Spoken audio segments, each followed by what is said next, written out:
వివేక హత్య కేసులో ప్రత్యక్ష సాక్షి అయిన రంగన్న అనుమానాస్పద స్థితిలో మరణించిన సంగతి తెలిసిందే. వైఎస్ వివేక ఇంటి వాచ్మెన్ రంగన్నది సహజ మరణం కాదంటూ ఆయన భార్య అనుమానం వ్యక్తం చేశారు. ఇదే అనుమానాన్ని పులివెందుల తెలుగుదేశం ఇన్ఛార్జ్ బీటెక్ రవి కూడా వ్యక్తం చేశారు.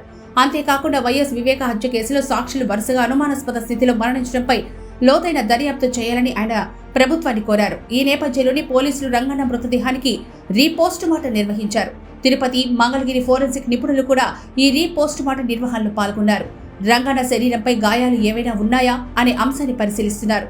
ఇలా ఉండగా వైఎస్ వివేక హత్య కేసులో ప్రత్యక్ష సాక్షి రంగన్న మృతి విషయంలో అనుమానాలు ఉన్నాయంటూ స్వయంగా చంద్రబాబు కేబినెట్ సమావేశంలో పేర్కొన్నారు. అంతేకాకుండా గతంలో పరిటాల హత్య కేసులో కూడా సాక్షులు ఇదే విధంగా అనుమానాస్పద స్థితిలో మరణించిన విషయాన్ని గుర్తు చేశారు. అలాగే రంగన్న అనుమానాస్పద స్థితిలో మరణించడంపై స్పందించిన రాష్ట్ర హోంమంత్రి అనిత మీడియాతో మాట్లాడుతూ ఈ విషయంపై కేబినెట్లో చర్చించినట్లు వెల్లడించారు. రంగన్న మృతదేహాన్ని రీపోస్టుమార్టం నిర్వహించిన అనంతరం అన్ని విషయాలు వెలుగులోకి వస్తాయన్నారు.